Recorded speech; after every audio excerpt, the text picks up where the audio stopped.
Hello everyone, good evening and welcome back to my new blog. Friend, अभी शाम के 7:30 बज रहे हैं और आज दिन में हमने कुछ भी शूट नहीं किया क्योंकि दिन में आज लाइट इशू था। बार बार आ रही थी, लाइट जा रही थी, तो हम खाना वाना बना खा के चले गए थे ऊपर छत पे। और जब लाइट नहीं रहती है तो लगभग पूरे लॉज की लड़कियां छत पे चली जाती हैं, तो सब लोग वहीं पे जाके स्टडी करते हैं। तो बहुत सारे लोग थे, इस वजह से हमने ब्लॉग नहीं वहाँ पे शूट किया।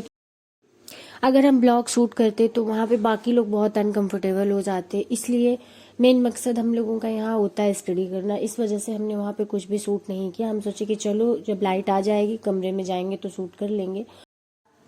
तो अभी हम जो कंप्लीट कर रहे हैं वो है एनसीईआरटी हिस्ट्री, जो कि 8th क्लास का पार्ट 2 का 7th चैप्टर है। 8th क्लास की हिस्ट्री को 2 पार्ट में डिवाइड किया हुआ है और फर्स्ट पार्ट में 6 चैप्टर दिया है, सेकंड पार्ट में 6 चैप्टर दिया है। तो नंबरिंग दोनों का मिक्स करके किया हुआ है। अगर नंबरिंग इसका अलग करता तो ये फर्स्ट चैप्टर होता, लेकिन नंबरिंग दोनों का मिक्स करके किया हुआ है तो ये 7th चैप्टर है। और 7th चैप्टर में जो दिया हुआ है वो है बुनकर और लोहा बनाने वाले और फैक्ट्री मालिकों के बारे में। बेसिकली उस टाइम पे कपड़ा मिल को लेके क्या क्या संकट आता है अंग्रेजों की नीतियों में बदलाव की वजह से। जैसे कि कपड़ा मिलों पे पाबंदी लगा दी जाती है, उनको पहले जैसे वो अपना व्यापार कर रहे थे उस तरीके से व्यापार करने की आज़ादी उन्हें नहीं दी जाती है। उसके बाद लोहा बनाने वालों के ऊपर भी कुछ नीतियां लागू की जाती हैं जिससे उनके व्यापार पे संकट आ जाता है। और साथ ही साथ बुनकरों के जो धागे वो लोग चरखे से काट रहे थे वो नहीं बिक पा रहे थे, जिसकी वजह से मजदूरों के सामने अपनी जीविका चलाने का भी संकट आ खड़ा हुआ था। और उसी समय का समाचार दर्पण नामक बंगाली अखबार में एक पत्र जारी हुआ था, जो कि एक विधवा महिला का पत्र था और वो कटाई कामगार है। और उन्होंने वो पत्र लिख के अपनी पीड़ा जाहिर करती हैं। वो कहती हैं कि किस तरीके से हम धागे काट करके अपना जीवन चला रहे थे, लेकिन अंग्रेजों की इन नीतियों की वजह से जो उन्होंने पाबंदियां लगा दी, जो दूसरे देश से धागे आने लगे और उससे कपड़ों की बुनाई होने लगी, उसकी वजह से उनकी बाजार में जो सूत वो बेचती थी वो 4 गुना कम हो गया था। और उनके जो उनको प्राइस मिलता था वो बहुत ही कम मिलता था, जिसकी वजह से उनके सामने ये संकट था कि वो अपनी सास का और अपना पेट नहीं भर पा रही थी। तो उस पत्र के माध्यम से उस टाइम के मजदूरों की पीड़ा का अंदाजा लगाया जा सकता है कि किस तकलीफ से वो जूझ रहे थे। उनके सामने आर्थिक संकट इतनी आ खड़ी हुई थी कि वो भूखमरी के लिए मजबूर हो गए थे। फ्रेंड्स, हिस्ट्री थोड़ा लेंदी सब्जेक्ट है, तो बहुत सारे स्टूडेंट्स को ये प्रॉब्लम होती है कि हम याद कैसे रखें या हिस्ट्री पढ़ने में बोरियत महसूस होती है।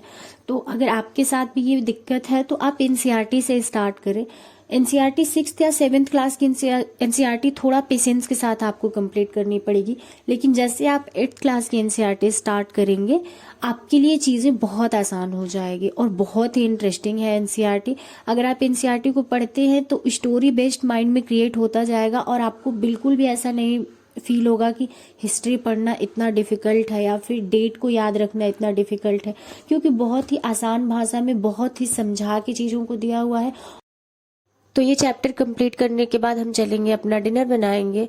तो आज डिनर में हमने बनाया था पराठे और साथ ही आलू गोभी और टमाटर की सब्जी। तो हम अपना डिनर कंप्लीट कर लेते हैं, फिर मिलते हैं आपसे फिर से।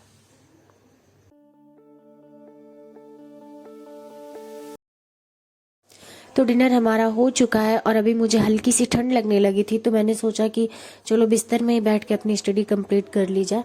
तो हम आ गए हैं अपने बिस्तर पे और स्टार्ट करते हैं अपनी स्टडी।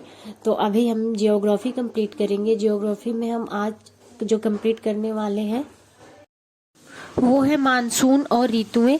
क्योंकि जब आप प्रीवियस ईयर का पेपर उठा के देखेंगे तो आयोग बहुत सारे क्वेश्चन यहाँ से बनाता है और ये बहुत इंपॉर्टेंट चैप्टर है आपके एग्जाम के पॉइंट ऑफ व्यू से, तो इसको बहुत अच्छे से कंप्लीट करना है।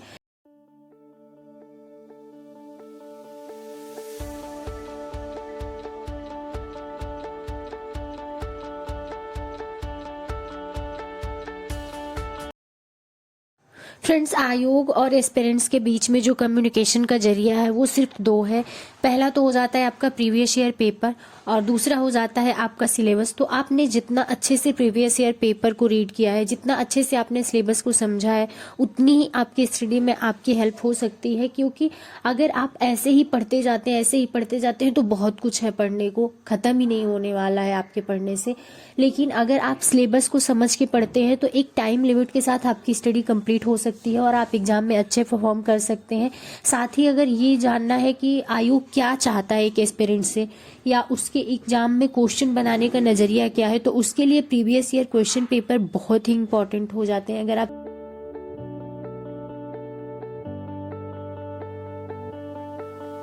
फ्रेंड्स, अभी जियोग्राफी हम जिस बुक से कंप्लीट कर रहे हैं वो है महेश कुमार वर्णवाल की बुक, जो कि एनसीईआरटी बेस्ड है और ये 6 to 12 तक की एनसीईआरटी इसमें दी हुई है।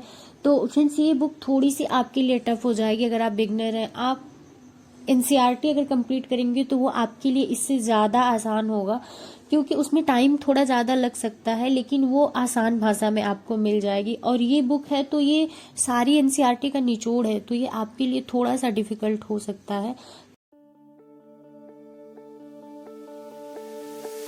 फ्रेंड्स, अभी रात के 1:30 बज रहे हैं और मुझे हल्की सी नींद आने लगी थी, तो मैंने सोचा कि चलो चाय बना लेते हैं। वैसे तो मुझे बहुत तेज़ प्यास लगी हुई है, लेकिन पानी मेरे पास नहीं है, क्योंकि हम पानी वाले भैया को फ़ोन नहीं कर पाए थे, तो मेरे पास पानी बिल्कुल भी नहीं है। मैंने सोचा कि चलो चाय बना लेते हैं। फिर यहाँ सप्लाई का जो पानी आता है ना, वो बिल्कुल भी पीने के लायक नहीं होता है, बहुत ही गंदा पानी आता है। तो बहुत दिक्कत हो जाती है जब लाइट वगैरह नहीं रहती है, तो पानी साफ़ नहीं हो पाता है, तो वो लोग भी पानी नहीं दे पाते हैं। तो हमारे यहाँ पे चाय बन चुकी है, अब हम चलते हैं, चाय के साथ साथ अपनी स्टडी भी कंटिन्यू करते हैं।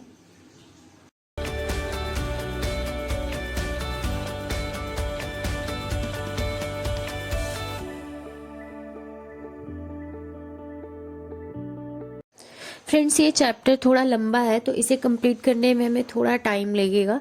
तो ब्लॉग को यहीं पे एंड करते हैं, क्योंकि ब्लॉग भी अगर ज़्यादा लंबा हो जाता है तो उसे एडिट करने में हमें बहुत ज़्यादा समय लग जाता है। तो ब्लॉग को ज़्यादा लंबा नहीं करते हैं। और वीडियो आप सबको कैसी लगती है प्लीज़ कमेंट बॉक्स में कमेंट करके ज़रूर बताया करिए। और वीडियो आपको पसंद आए तो वीडियो को लाइक करिए, चैनल को सब्सक्राइब करिए और अपने दोस्तों के साथ शेयर ज़रूर करिए। मिलते हैं एक नए ब्लॉग में, तब तक के लिए बाय बाय, गुड नाइट।